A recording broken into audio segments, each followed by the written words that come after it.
Texto dissertativo. Caráter opinativo.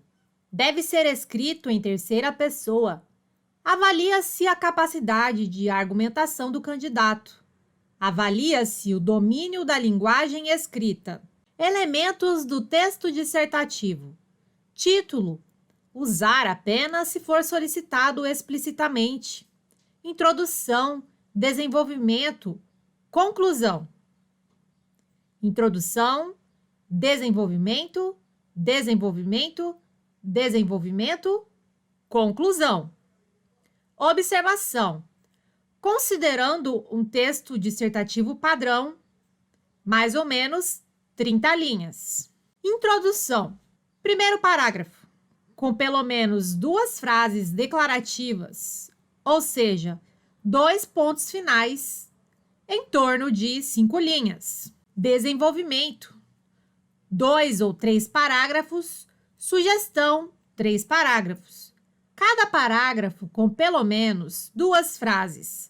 Cada parágrafo deve ter aproximadamente de 6 a 8 linhas. Deve-se diversificar as estratégias argumentativas.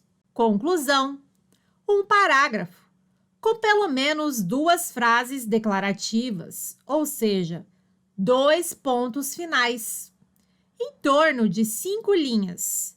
Deve reforçar as ideias do texto, sem acréscimos significativos. Nada de dados novos ou exemplos. Exemplo de contradição externa. Erro gravíssimo. Tema: pena de morte no Brasil. Dessa forma, não há espaço para a implementação de nenhum caso de pena de morte no Brasil, haja vista a diversidade de fatores que inviabilizam a adoção de tal recurso. Ocorreu uma contradição externa. Motivo: conforme a Constituição Federal de 1988, não haverá penas de morte, salvo em caso de guerra declarada. Conclusão: no caso de guerra declarada, pode haver implementação da pena de morte. Falta de concisão. Interferem na impessoalidade e atrapalham seu texto. Falta de concisão. Devem-se evitar expressões vazias de sentido e pormenores desnecessários na argumentação. Falta de concisão. Sabe-se que, no Brasil, os crimes contra o patrimônio são recorrentes. Forma sugerida: no Brasil, os crimes contra o patrimônio são recorrentes. Exemplos de falta de concisão, expressões vazias de sentido. Falta de concisão. O Brasil, de fato, não está preparado para enfrentar a questão. Forma sugerida: o Brasil não está preparado para enfrentar a questão. Falta de concisão. Vale ressaltar que o problema será resolvido em breve. Forma sugerida: o problema será resolvido em breve. Falta de concisão. Como se vê, os gastos públicos com obras são grandes. Forma sugerida: os gastos públicos com obras são grandes. Exemplos de falta de concisão, pormenores desnecessários. Tema: corrupção. Observação: sabendo que o objetivo da Lava Jato no texto é apenas exemplificar sem muitos detalhes, pois o tema central da redação é corrupção. Falta de concisão. A Lava Jato, que consiste em uma investigação da Polícia Federal e que já conseguiu a condenação de inúmeros políticos e empresários, bem como a devolução de valores vultosos aos cofres públicos, é uma das investigações da Polícia Federal que se relaciona à prática da corrupção na administração pública. Forma sugerida. A Lava Jato, por exemplo, é uma das investigações da Polícia Federal que se relaciona à prática da corrupção na administração pública. Clareza. É a ausência de ambiguidade ou de trechos que inviabilizem a compreensão adequada da mensagem. Prejudicam a clareza e devem ser evitados. Períodos longos, com mais de 3 linhas, com excessos de que, é e vírgulas. Período sugerido: de 2 a 3 linhas, evitar excessos de que, é e vírgulas. Prejudicam a clareza e devem ser evitados. Parágrafo com apenas uma frase. É reflexo de períodos longos. Parágrafo sugerido, com pelo menos 2 frases declarativas, ou seja, 2 pontos finais. Prejudicam a clareza e devem ser evitados. Uso de gerúndio, principalmente no início e após vírgulas. Resolvendo o problema de tributação no país, o governo poderá se dedicar ao crescimento econômico. Motivo: gerou ambiguidade. Resolvendo está no gerúndio, e não fica claro se a ideia é de condição ou de tempo. Sugestão: se resolver o problema de tributação no país, o governo poderá se dedicar ao crescimento econômico. Ou, quando resolver o problema de tributação no país, o governo poderá se dedicar ao crescimento econômico. Prejudicam a clareza e devem ser evitados. Uso de pronome possessivo de terceira pessoa. O governo deve estar associado aos interesses do povo, pois sua atitude faz a diferença na organização da sociedade. Motivo: gerou ambiguidade.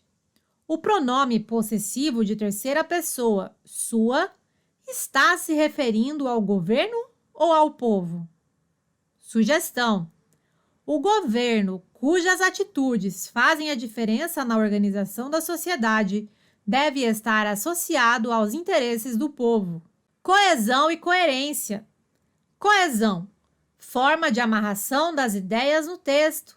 Está relacionada à articulação das ideias ao longo do texto.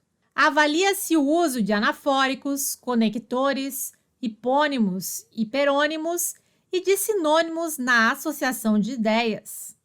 Coerência: organização geral das ideias. Seleção adequada de argumentos para a defesa da tese. Os argumentos devem ter relação entre si e com a tese. Dica extra: uso de anafóricos na associação de ideias. Uso de pronome de retomada adequado. Uso de conectores na associação de ideias. Seleção de conectores adequados para a construção do texto. Uso de hipônimos na associação de ideias. Termo mais geral para termo mais específicos. Uso de hiperônimos na associação de ideias. Termo mais específico para termo mais geral. Uso de sinônimos na associação de ideias. Uso de termos equivalentes na associação de ideias. Falta de coerência. Tema: violência. Exemplo de falta de coerência: desenvolvimento 1, violência urbana. Desenvolvimento 2, violência contra a mulher. Desenvolvimento 3, violência verbal. Sugestão: foco na violência com enfoque humano. Desenvolvimento 1, violência contra a mulher. Desenvolvimento 2, violência contra o idoso. Desenvolvimento 3, violência contra crianças e adolescentes. Falta de coerência. Tema: violência. Exemplo de falta de coerência: desenvolvimento 1, violência urbana. Desenvolvimento 2, violência contra a mulher. Desenvolvimento 3, violência verbal. Sugestão: foco nos tipos de violência. Desenvolvimento 1, violência física. Desenvolvimento 2, violência verbal. Desenvolvimento 3, violência psicológica. Impessoalidade. O texto não pode ter marcas de subjetividade. Interferem na impessoalidade e atrapalham seu texto. Uso da primeira pessoa do plural. Erro grave. Forma errada: nosso país apresenta uma política econômica pouco eficiente. Forma sugerida: o Brasil apresenta uma política econômica pouco eficiente. Impessoalidade. O texto não pode ter marcas de subjetividade. Interferem na impessoalidade e atrapalham seu texto. Uso da primeira pessoa do singular. Erro gravíssimo. Forma errada: Espero que as próximas gerações se conscientizem do problema. Forma sugerida. Espera-se que as próximas gerações se conscientizem do problema. Impessoalidade.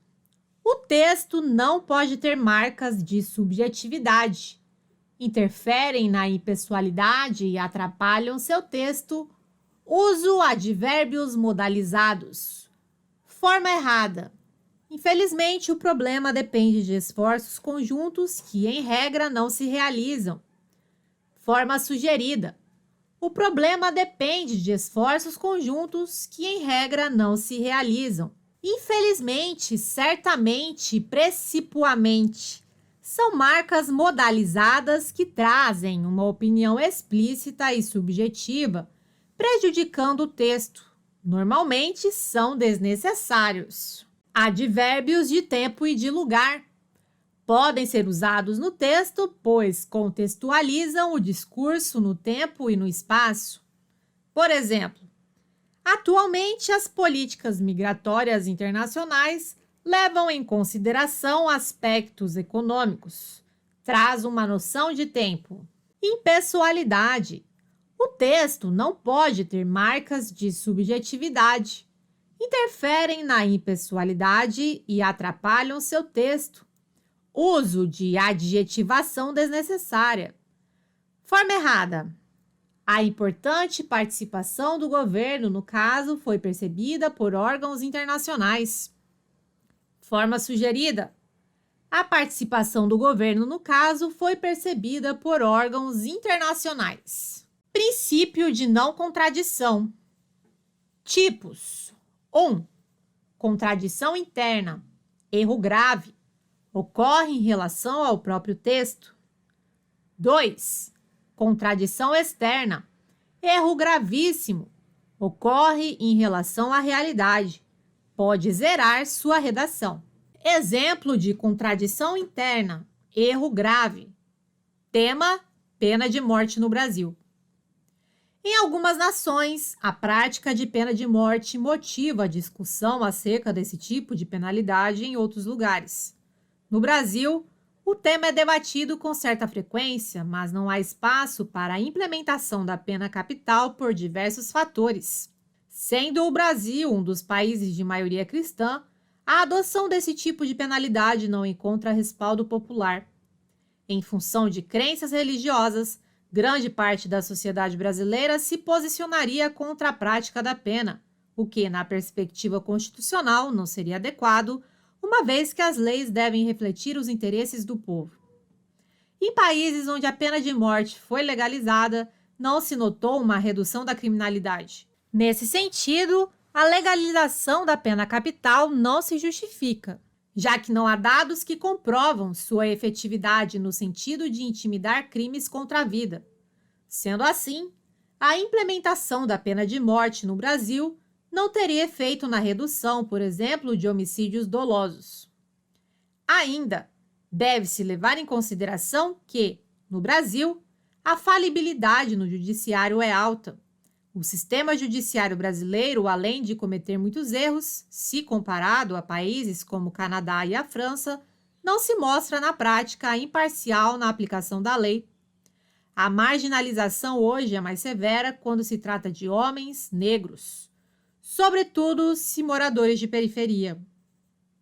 Nessa perspectiva, a adoção da pena de morte poderia vitimizar grupos específicos da sociedade, além de impossibilitar reparação em caso de decisões equivocadas por parte da justiça. Dessa forma, não há espaço para a implementação de novos casos de pena de morte no Brasil, haja vista a diversidade de fatores que inviabilizam a adoção de tal recurso. Mas, em casos específicos, como estupro de menores, deve-se considerar a possibilidade, tendo em vista o caráter absurdo de tal crime. Houve contradição interna, pois o autor traz no texto argumentos contra a pena de morte, mas no final se contradiz sobre sua tese defendida.